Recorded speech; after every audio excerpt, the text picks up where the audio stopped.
Hello everyone, and thank you for joining our webinar today on learning the ins and outs of masking in PaintShop Pro. I'm joined by PaintShop Professional, Brad Barton, who you might be familiar with from his previous webinars he's conducted with us.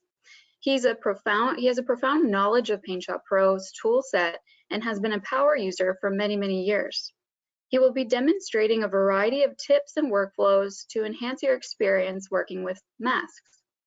As a special thank you for attending the webinar today, I'd like to offer you an exclusive 25% off the discount or the purchase or upgrade to PaintShop Pro 2020 Ultimate for a limited time. You will receive this coupon code to redeem the offer in a follow-up email you'll receive tomorrow. Finally, before I pass it over to Brad, I wanted to remind you this webinar is being recorded. A link to watch the webinar recording at your own convenience will also be sent in the follow-up email you'll receive tomorrow, so make sure to keep an eye out for that. Now that takes care of everything for me. I'll go ahead and pass it over to Brad. Thanks, Carly. All right, hello everybody. I hope everybody's doing well in their endeavors today. I thought it was ironic we were talking about masks given our current situation that everybody's facing. I found this photo on a stock website that I thought was appropriate for what we were doing, so I was tickled by it and then put it up for this. But we're talking about a different kind of masking today. We're talking about the ways we can do masking within PaintShop Pro and why. I wanted to start with just a basic overview of what masks are, and what masks allow us to do is show or not show portions of an image based on the way we color it. I'll just start with this photo right here. We'll just do a basic mask. I'm going to do create a mask layer over this image that's showing everything that's in the image.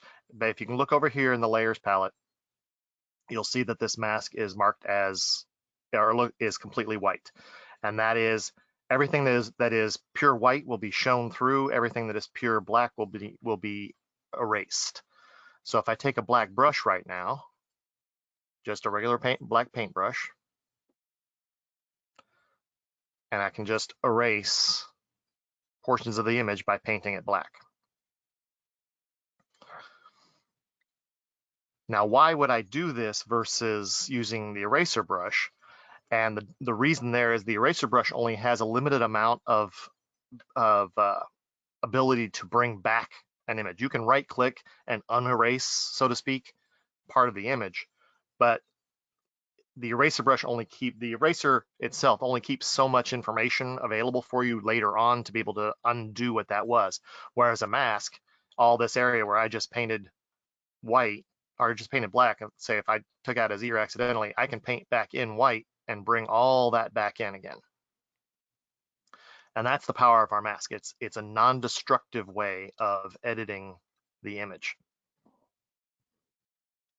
All right, we're going to undo all that for just a second. By hitting clear on the keyboard or hitting delete on the keyboard, I can clear the mask, which will replace the entire mask with whatever my background color is selected right here. All right, now one of the first things I want to show you, one of the first ways you can add a mask in PaintShop Pro is to add it from another image. So we're just going to create another image here, another, excuse me, another file. We'll just start, it's just image one. And I'm going to take a white paintbrush on this, and I'm just going to paint in some white. Now, if you notice, the edges of this are fuzzy because I've got a very soft edge on my brush. But they're solid. The middle of this is solid white. Now, if I go back over to my original image here and I say new mask layer, oops, wait, I need to go back to the beginning and have a solid image here. Let me undo all the way back to the beginning. Do a new mask layer from image. It'll bring up this window here, and it'll show me to mask from the image. It'll give me the option of masking from my own image, which I don't really want to do, or this other image window that I have, image one. I'm going to use source luminance, which is the black and white version of it. Any non-zero value, and source opacity, those would give me far different results. I can show you what that is in just a second if you want. But right now we're interested in the source luminance. So if I bring that image in as a new mask, basically that mask I created over there a moment ago, we'll bring it in just like this. This is a way where if you're doing scrapbooking type things, you can have the same mask and you can apply it to multiple images across the board. So if you have a bunch of different images you're trying to add to your scrapbook, you can use this to create the same mask, the same treatment on every one of those images. So undo that again for a second, and I'll show you what the other one, well, can I show you what the other ones do? Let me see if I can do this. Let's do a from image. Source opacity won't show you anything. It'll come back, it's basically the same thing because everything in that other image is opaque. But if I go back, let's undo that, go back over here, and this time I'm going to take the eraser brush. Oops, I need a full opacity eraser brush. I'm going to take the eraser brush and I'll just create something in this corner where I've erased it. Now, no matter what these colors are, what the source opacity is going to do is it's going to figure out what I want is for this part to show through when I bring it in, when I bring that from an image over to this one. So source opacity, oh, that didn't do what I wanted. Wait a minute. It didn't do it right. Hang on. Source opacity from image 1. And where I erased on that other image is now what's turned black. And it did that because I didn't invert the data. So if I come back over here, now I want it to do the other way around. From image, if I inverse mask data, that will make everything that was clear view through be kept, and everything that was not clear view through won't be kept. And I still did it from the wrong image. Hang on. It's early in the morning. How about that? It's just early in the morning. That's my excuse, and I'm sticking to it. So there, that's what the invert mask data does. Again, this can be a very powerful way to do things if you have a set mask effect you want to use over and over again. You can do that, and you could create a secondary image this way by using any of the set shapes tools. For instance, you could create a set shape. Let's do a star, and now we'll bring that in over the top of that image. We're going to actually select the right image this time. So it blocked out that image. I can also, right now, I'm still selected on the mask. I wanted it to be inverted rather than going back the other way. I can also come over here and say negative image, which will turn everything black and this one white and everything white and this one black, and it will inverse the mask. I can also use the pick tool right now to come over here and pick this mask up and drag it around so I can get a different view of where it is. And the same thing with the pick tool, I can modify the size of it by dragging the corners and the edges so that my mask changes size. And that's going to be important in a second when I show you the gradient masks.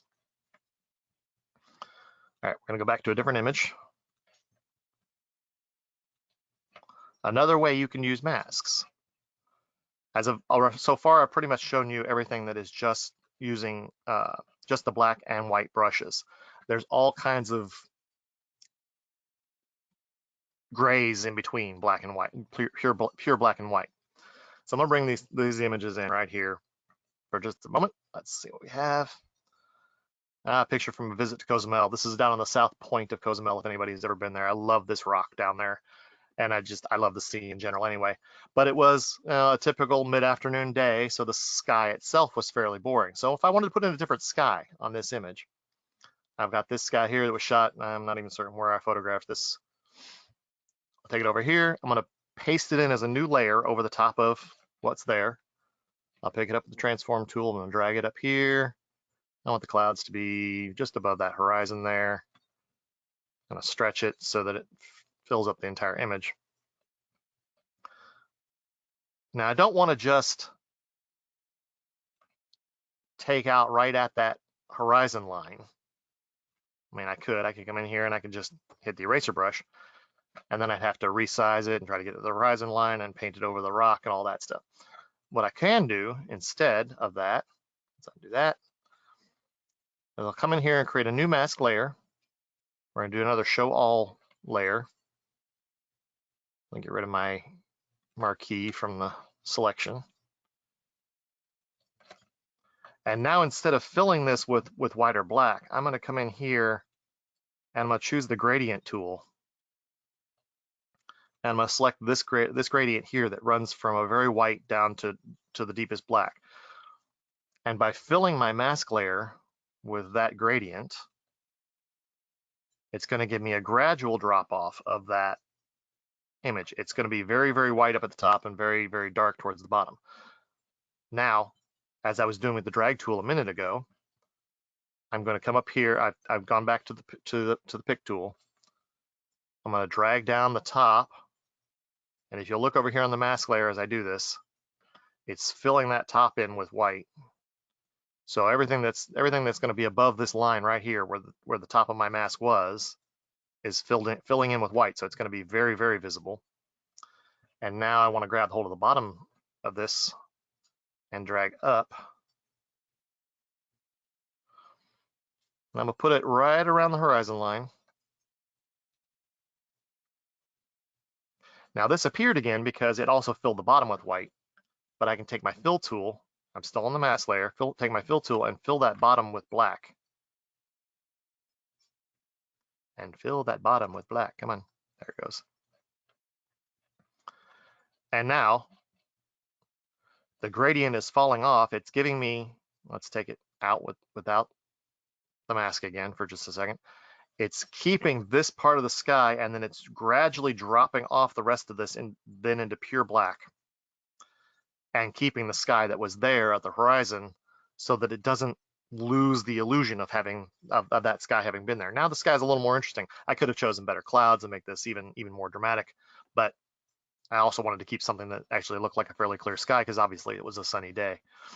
So that the gradient, the mask that you use doesn't have to be a solid white or a solid black. It can be any of the shades in between. We're going to take a middle gray here, for instance, and I'll start painting back in that middle gray where this was black. You can see where it's starting to bring some of that other sky back in again, and it's muddling up the picture a little bit too. So if I paint this black across the rock, it adds some interest to the sky without being overly done. I'm painting black again here along the water line so that the cloud layer isn't in the water. A very simple way to do it. It's just a very simple way to do it. Let's see, now another way to use masks on this, we're going to get that image out of the way, or get that other image off my screen. There's a way to add an adjustment layer. I know you've probably seen the new adjustment layer and you don't know why you would use it. And the reason for this, let's go here, let's add curves. I'm gonna add an adjustment layer for curves to the whole, and what this is gonna do is create just as if you went to adjust curves, this brings up a way to adjust our curves. I was saying I wanna make it a little darker, get a little more contrast, give it a little more punch throughout the image. I'm gonna bring the whites down a little bit so it's not quite so bright. Oh, I need a preview on the image, that's the problem. There we go. Take that back up again. Let's adjust this here. Now I'm not worried about what's happening up here in the top part of the sky. I'm mostly interested in what's happening down here in the water and the rocks for the moment.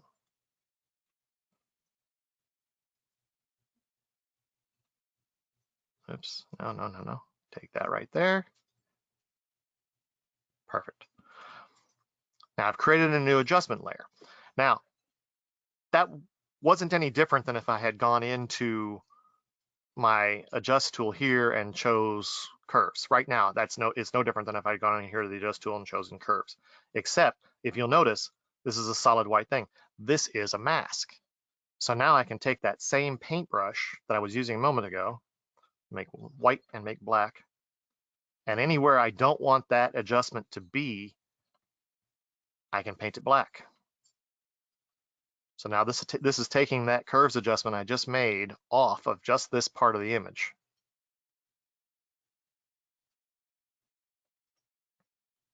Let's make a little bigger brush here so I can do this faster. Now I probably wouldn't have wanted to take it off 100%, so we're going to come back and we're going to adjust it just a little bit as well. Let's go back, and now we're going to switch to a white brush, and I'm going to change my opacity of the brush down to about 35% at the moment. And we're just going to paint some white back in, but this is not a fully white brush because it's at 35%, so it's going to come out looking gray over here in the mask. See how that's gray right there? Because I painted in gray. Now, if I want it to be a little darker in just a few spots, I can make it even darker by painting more of that opaque white brush in. The other power here of this adjustment layer is I can now double click this adjustment layer and I can readjust where my curve settings are and apply it differently because it's a non-destructive way of adding curves to it, adding the curves adjustment to it. So adjust that. Now here where I went through and I just kind of randomly added things in there, I don't like that anymore. I can now say, okay, great. We're going to go back in here and we're going to add this back in. I'm still at 35 opacity. Because it was non-destructive earlier, I'm able to go back here and change what I had added in from the sky as well on the fly. It's not something I have to undo a whole bunch of steps to go back to and then remember what I had done to redo all those things. Because I'm using masks, I can do this all at different layers. I can do it all at the same time instead of having to undo all my steps to get back to where I was. Again, this is the power of masks. It allows us to make non-destructive edits to our image.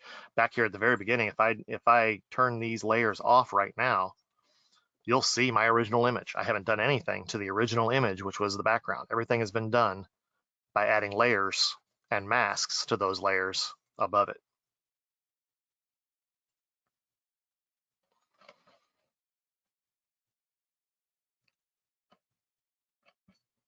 All right, well, we want to talk about another way to create a mask. You can also create a mask from a selection.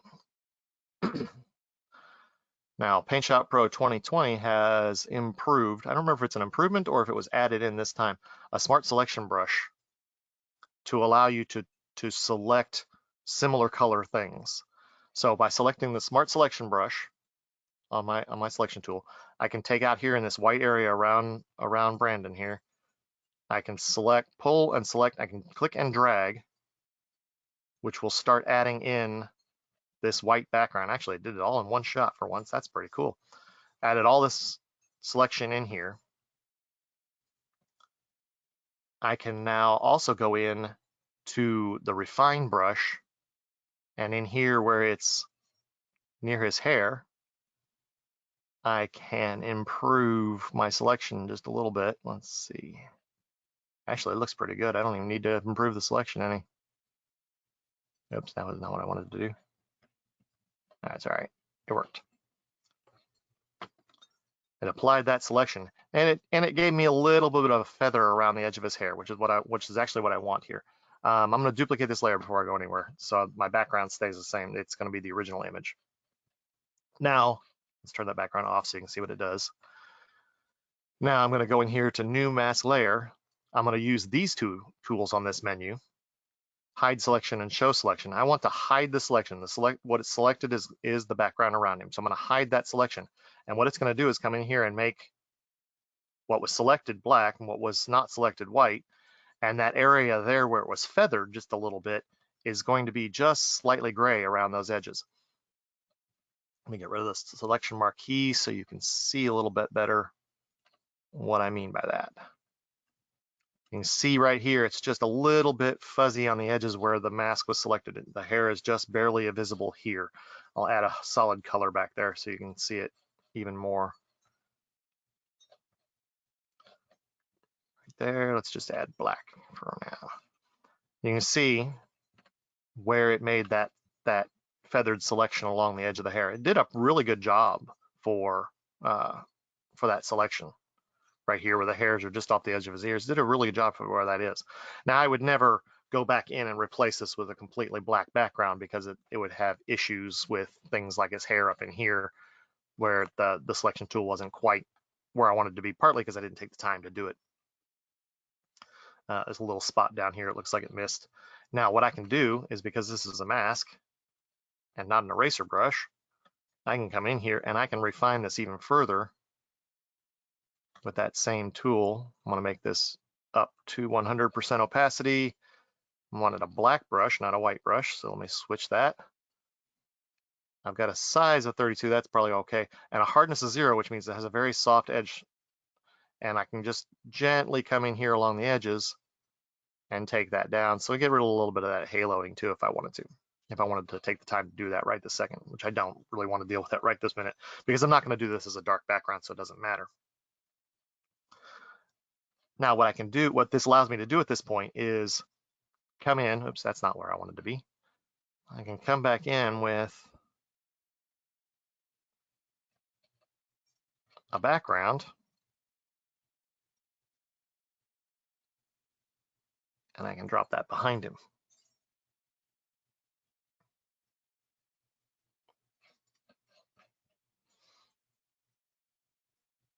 I'm going to copy that to my clipboard. I'm going to paste it in as a new layer. So it's going to go in here behind him. It's a fairly small image, so we're going to click it and drag it.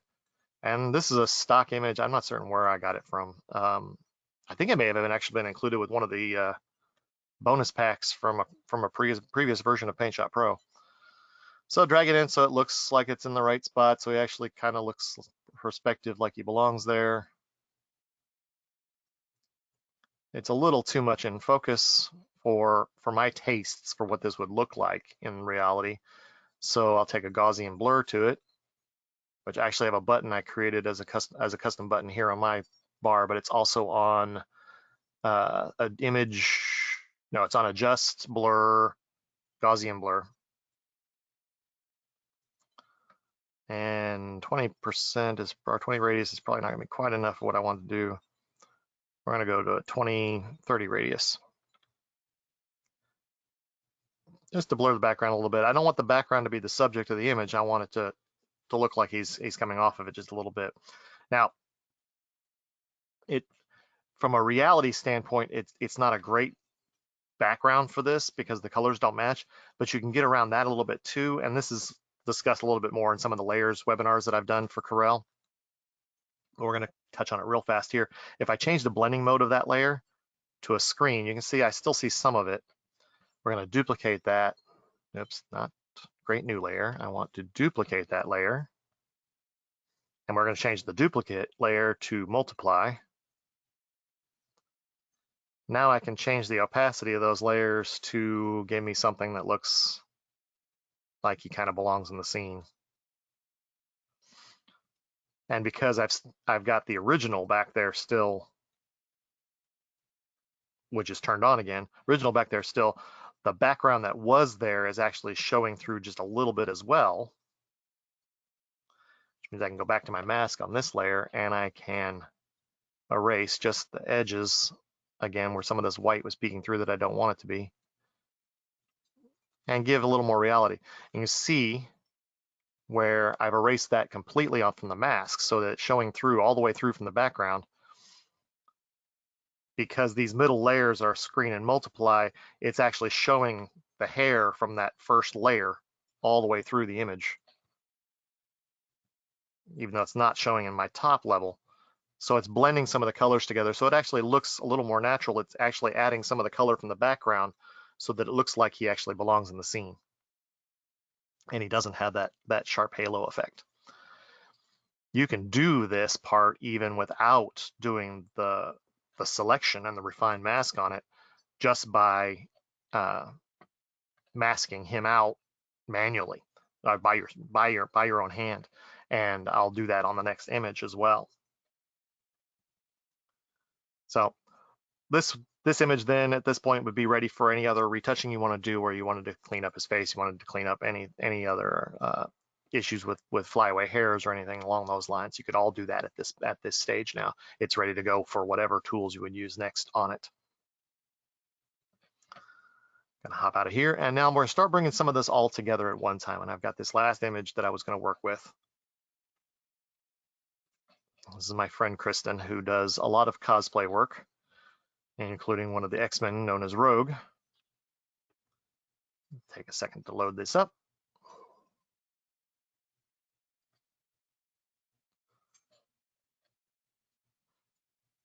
Now we're going to use this original image of her. You can see where she was photographed against a white wall, and she's still casting a shadow, a little bit of a shadow against that wall. Now I want to keep that shadow a little bit by doing all this stuff. But in the way we're going to do that, let's copy this image, or this is going to be our background image. We're going to paste it in now while I'm thinking about it. I'm not going to do anything else with it right this second. I'm going to go back to my original image. I'm duplicating that layer. I'm going to drag that layer up on top of my bricks.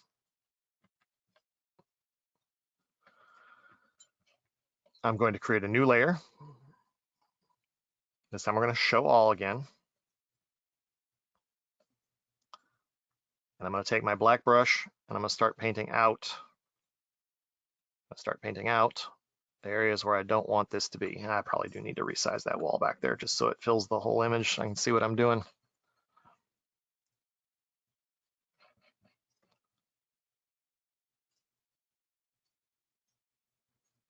Resize it.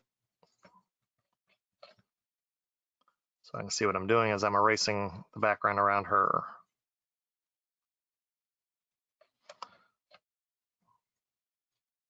Come on, give me my brush. There we go, brush. I'm just gonna take black and we're gonna erase all around here. And I'm not being real particular about how close I'm getting to her yet. I'll do that and I'll go back and fix that up in a second.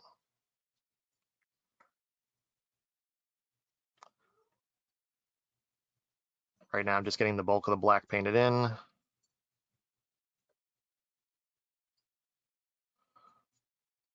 I'm bleeding into her just a little bit, which is okay for what we'll be doing next. I erased her hand there, but that's okay again, because I'm gonna bring it back in the next step. Because this is a non-destructive edit, it doesn't matter what I do right this second, because I can come back and add white back, or black back in, white and black back in to get exactly what I wanted out of it. Make all this black.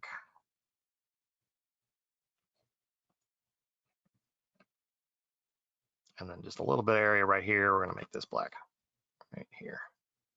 All right, now I'm gonna paint white back in by right-clicking to bring back her hand, a little bit more of the edge. But again, I don't want to bring it all the way to the very edge. I don't want it to look like she was cut out sharply, like I took scissors to it and made a paper doll. I want some of this to bleed through, or I want some of the background to bleed through onto her because of the steps I showed you a minute ago.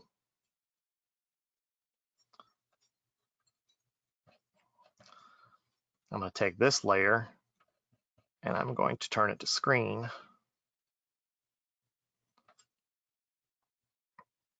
And then I'm going to duplicate that layer and turn it to multiply.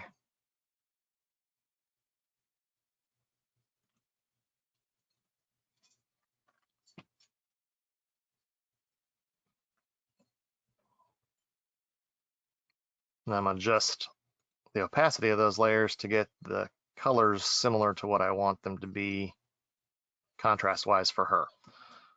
And go back to this layer. Now I'll perfect it just a little bit more by painting some white in along this edge. Looks like too much of the bricks are bleeding through right here. Too much of the bricks are bleeding through right here.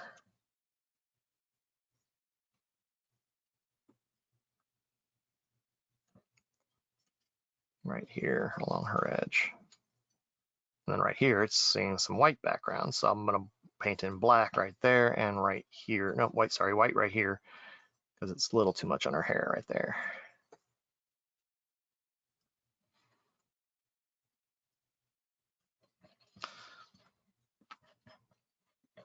So now, because of the way I did the layers in between here, you can see some of the shadow that's coming off that wall from behind her as well. But everything else is working out pretty much the way I intended it to. Change my opacity a little bit. There's some flyaway hairs right here at the back that I want it to look a little more natural. So I'm going to paint in with a black brush at 20% to let some of it look come through like the hair was not fully solid through that part. So you can see some of the background through the hair. And all that is part of the masking that I'm able to do that I can give that semi-transparency to. And another step I'm going to take with this one, and I forgot to bring the image over before I started, so I'm going to go find it real fast. I'm going to add in another layer on top of this because I want to change the lighting direction a little bit of the image. I'm going to add another layer in over the top of this.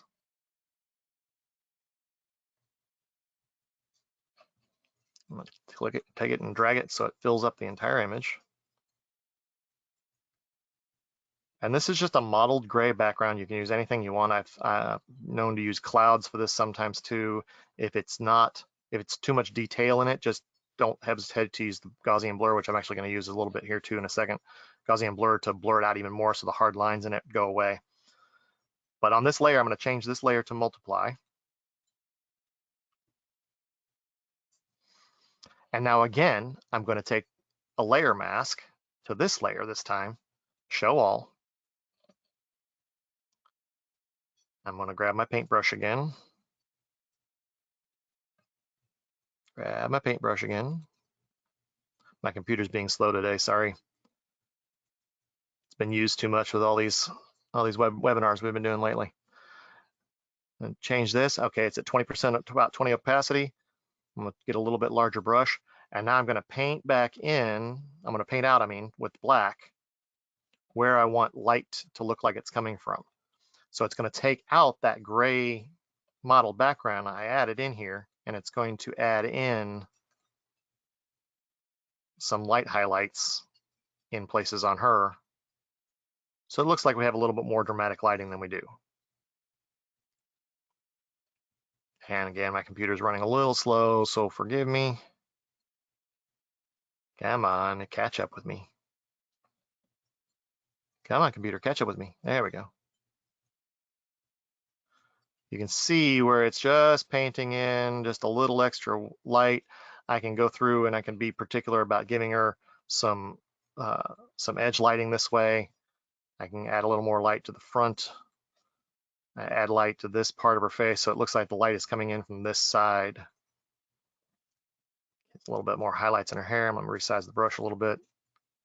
Come through here and change the hair for along here.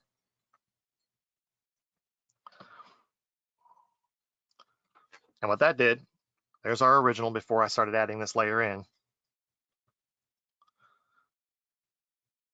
And then that's after I've done the masking on it. But without the masking, we lose all the light that's here on this side of her face.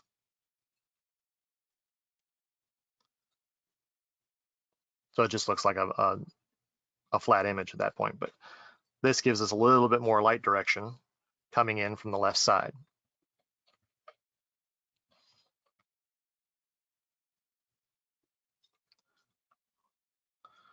Now I would further enhance this using some plugin tools. I don't know if you're aware, but PaintShop Pro can use just about any Photoshop plugin that's out there, as long as it actually does the install. It doesn't look for Photoshop when it's trying to do the install. The plugin will work. So most of the downloadable plugins you can use will work with PaintShop Pro, including Nick and Topaz Labs plugins, which I use almost all the time. And some of those plugins will also allow you to do some things a little easier. But this is where I would take this image then and start running it through some of those enhancements to even finish this image out further. But this is about the layers and where I get started. Everything I do starts with those layers. That's the basis of everything I do. I think that's about all I had for these parts of the layers. Let me finish doing this part here. I guess Carly, if you're there, if we have any questions, this would be a good time for those. Did I lose Carly? There Yeah, she hi is. Brad. Thanks so much. We have gotten a couple questions coming through. I've just been answering them in the background. So if through, we can go ahead and close out. Yeah, well, if we want to close out, that's great. If there's any specific questions about things, we can do that too. Either one. Okay, no, I think that's all right. Okay, And great. thanks so much. Thanks so much, Brad. This really was an excellent and super informative presentation. And thank you to everyone else who attended today. Just a quick reminder to watch out for that follow-up email you'll receive tomorrow, which includes a link to watch a recording of Brad's presentation today, as well as a 25% off discount to purchase or upgrade to PaintShop Pro 2020 Ultimate. Thanks again, everyone. See you next time.